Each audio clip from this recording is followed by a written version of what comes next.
بسم اللہ الرحمن الرحیم۔ السلام علیکم۔ ہیلدی ٹی وی میں آپ تمام دوستوں کو خوش آمدید۔ امید ہے آپ تمام احباب خیر و عافیت سے ہوں گے۔ آج کی ویڈیو میں جو نسخہ آپ دوستوں کے ساتھ شیئر کرنے لگا ہوں یہ ایسے مریضوں کے لیے ہے جو خون کی کمی کا شکار ہیں اور خون کی مقدار کو پورا کرنے کے لیے انہیں خون کی بوتلوں کی ضرورت پڑتی ہے، تو وہ یہ نسخہ استعمال کریں، انشاءاللہ خون کی کمی دور ہو جائے گی اور مریض صحت مند تندرست ہو جائے گا۔ اس کے علاوہ بھی اس چھوٹے سے نسخے کے اور بہت سے فوائد ہیں۔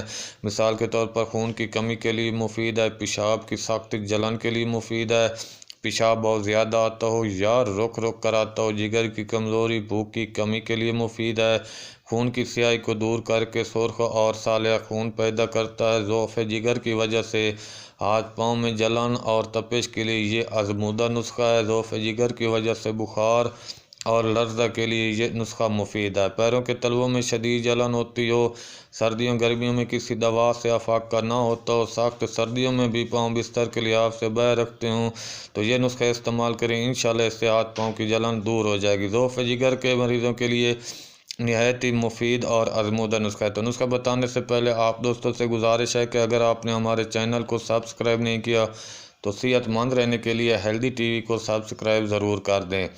کسی بھی پنسار سٹور سے آپ نے یہ چند اشیاء لینی ہے: کلونجی 50 گرام، کاسنی کے بیج 50 گرام، جوائن دیسی 50 گرام، نوشادر 30 گرام اور کالی مرچ 30 گرام۔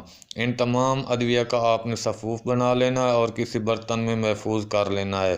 2 گرام دوا گرم دودھ یا پانی سے دن میں 3 مرتبہ کھانے کے آدھا گھنٹہ بعد آپ نے اس کو استعمال کرنا ہے، 15 دن تک آپ نے اس کو استعمال کرنا ہے، انشاءاللہ خون کی کمی دور ہو جائے گی، سرخ اور صالح خون پیدا ہوگا، ضعف جگر بالکل ختم ہو جائے گا، ہاتھ پاؤں کی جلن دور ہو جائے گی۔ سادہ، آسان سا اور آزمایا ہوا نسخہ استعمال کریں اور اپنی دعاؤں میں یاد رکھیں۔ ملتے ہیں اگلی ویڈیو میں نئے نسخے کے ساتھ، نئے ٹوٹکے کے ساتھ، تب تک کے لیے اللہ حافظ۔